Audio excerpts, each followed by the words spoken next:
Hello all you salty dungeon dwelling demons, and welcome back to another company charge and then stand still episode of Disciples to Dark Prophecy, the Legions of the Damned campaign. We have finished mission number 3, at least I think that's what the mission number was.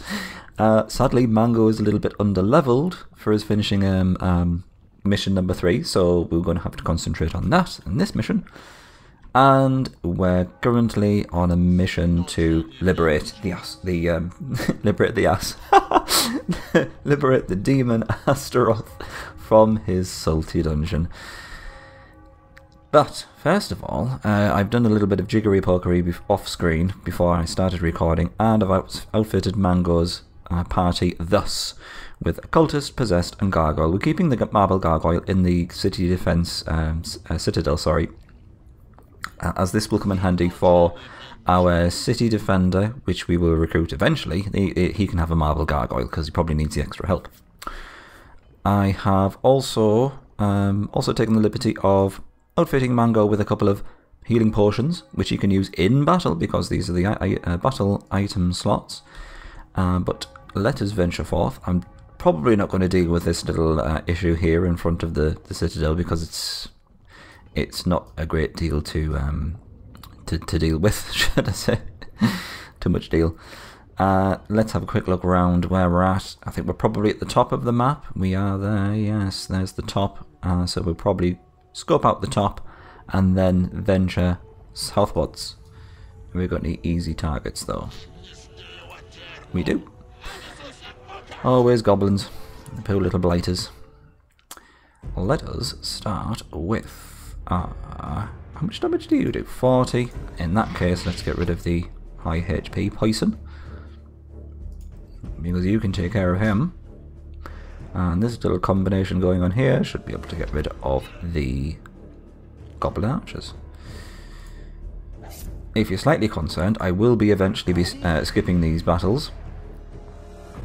It's probably just best to oversee the early ones just to make sure that things go as smoothly as possible. Not because I don't trust Mango to do it himself, potion of healing, thank you, but because it's one of those things where you want to maximize the amount of actions and time that you spend within the first couple of turns to really make things as efficient as possible, if that makes sense.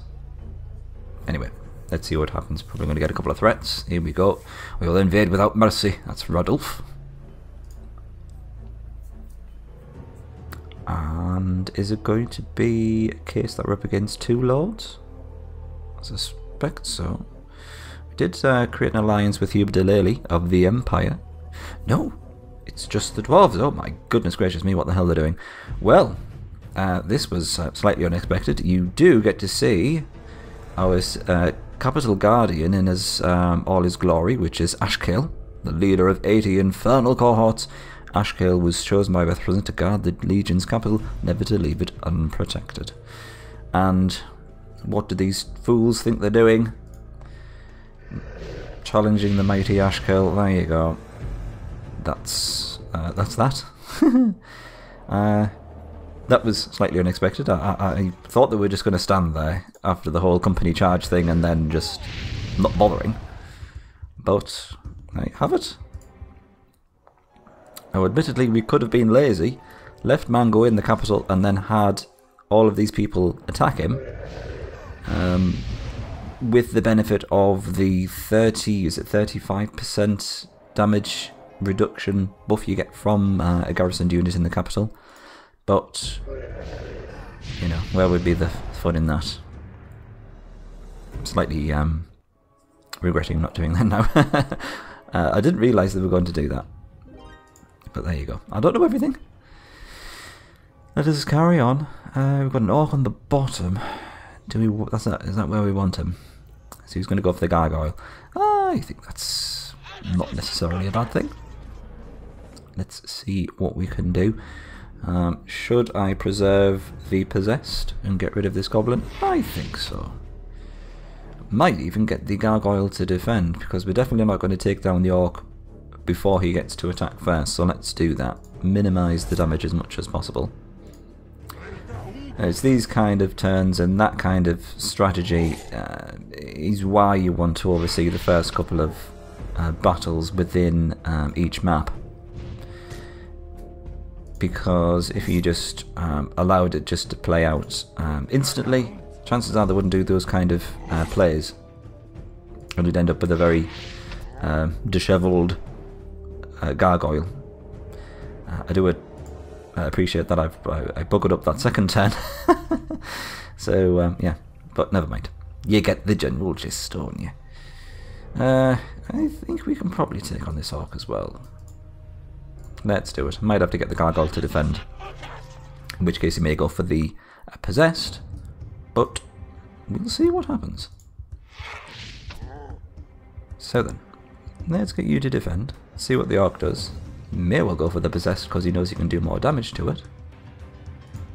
Maybe not. See, they're going for Mango. Interesting choice. I thought they would have gone for the gold cultist. Nope, it's still the gargoyle. Very well. Now, is this going to work out? He does 40 damage. It looks like it will, provided everyone hits. Splendid. He's going to have another pop at Mango. He misses. This is good. That went pretty well. Only one shot in on the gargoyle. And we did get that potion of healing. A minor healing potion or something like that. Heals 50 hit points, so we can always use that if we're in a bit of a pinch. I can see we do have enough money to start building something, so let's do that first of all before we end the turn. And, I think we're probably going to start off with the mages because that's probably going to be the next unit to upgrade.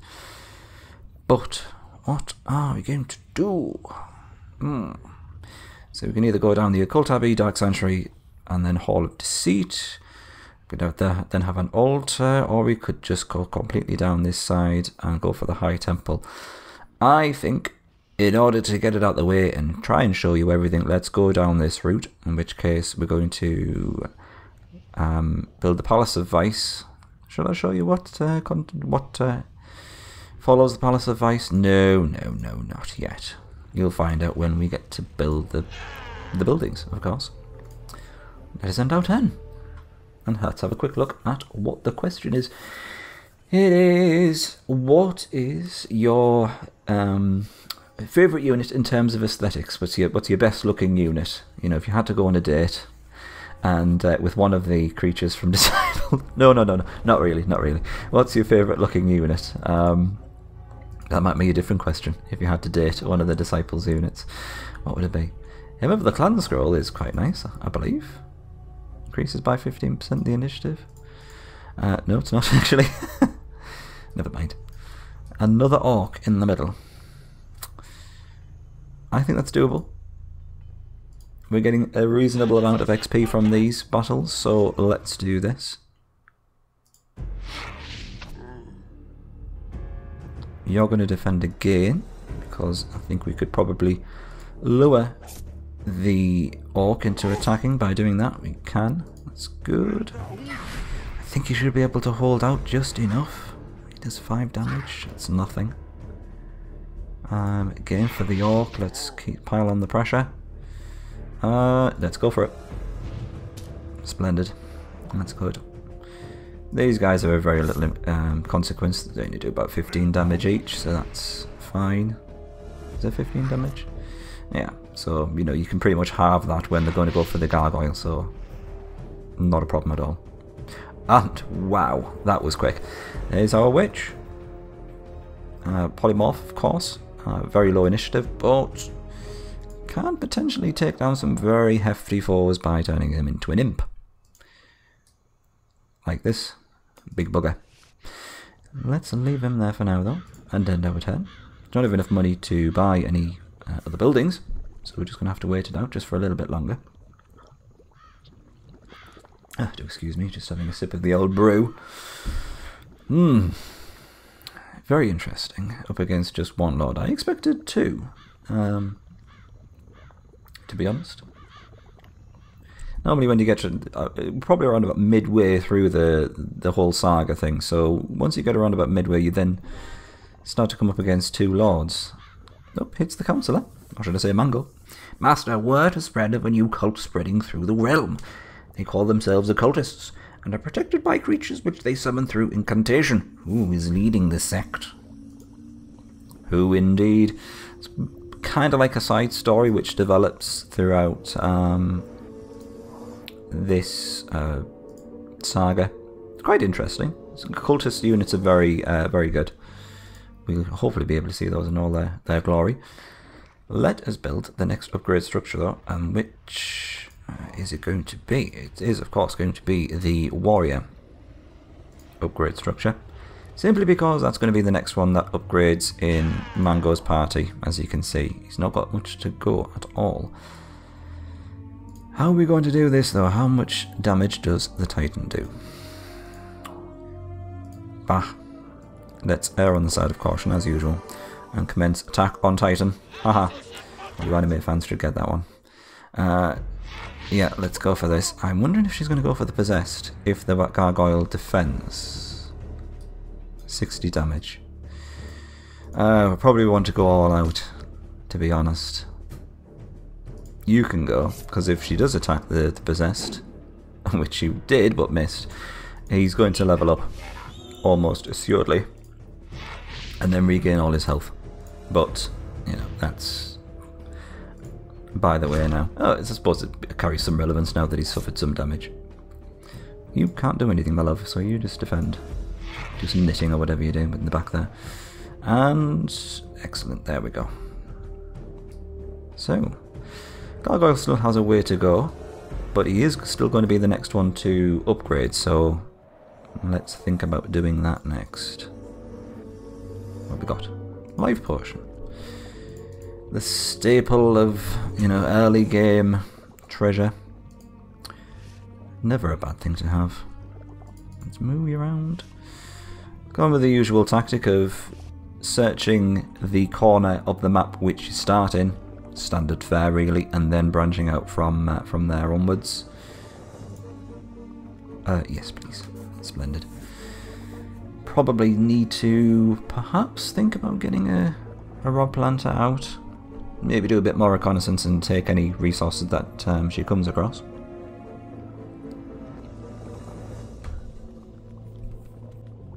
Although we still need to find out where the dwarves are based. Probably not going to encounter them for a good few turns yet, but they're there, they're out there, hiding with their big beards. Maybe hiding in their beards. They're so big. Thank you. Right, let's see what's in here. An imp orb. As if we didn't have enough imp action already. Well, that's a couple of wolves, isn't it? Yeah. We've got very high initiative and potentially very dangerous, those wolves. This is looking a lot more doable though. And I think there was a city over here. There is. And I've spied some infernal mana, so this looks like the right place to investigate. Before we do though, let's just take care of this. Can we build the ranged unit upgrade structure? We can't. We need a little bit more gold. So sad. Ah, indeed, Mango. I'm wondering if that's just on an island, in which case we are definitely going to need that rod planter. Now then, who's the archer going to go for? One of these two guys probably, in which case there's a slight chance we could take down this thug before he acts. If Mango gets to go before him. He doesn't, that's sad, he misses anyway. That's lovely stuff. Yeah, I'm going to get rid of you. Just because he does quite a lot of damage for a ranged unit. You can take out one of these guys pretty much straight away. And should we just for shits and giggles turn a peasant into an imp? No. I'm not that deranged. Giving him a damage boost by being turned into an imp. Oh, the insult. Never mind. Probably looks a bit better as well actually as an imp. Apologies if you do look like a peasant out there. I'm sure you've got other various qualities going for you. let's end this turn before I dig myself any deeper. Oh, unless that infernal mana is connected, or that landmass which the infernal mana resides upon is connected to this, yeah, we're definitely going to need a rod planter. Might even prioritise that over getting the ranged unit upgrade structure, because we've probably still got a fair few turns before we do need that upgrade structure in place. Come on, Mr. McBeard. There you go, thank you. Thank you.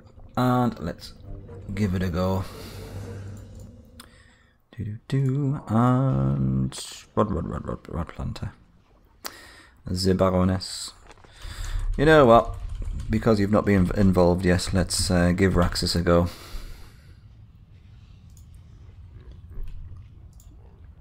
Come along, my dear. We're probably going to have to position the rod a little bit further away. Just because of these, I can only assume, guards just hampering the area and not being able to allow the lore planters to get any closer. We're going to have to plant the rod a little bit further away and then just let the land grow towards the mana. Oh, God, Spearmen. And Imperial Assassins. It's quite early to be seeing those kind of guys. This is looking doable. Although there's very little importance in taking this city. Probably going to preserve the gargoyle as much as we can.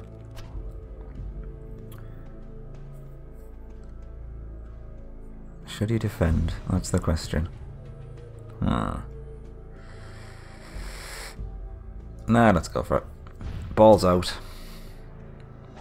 Yep, he's gonna go for him, you go for him. You might as well go for it as well.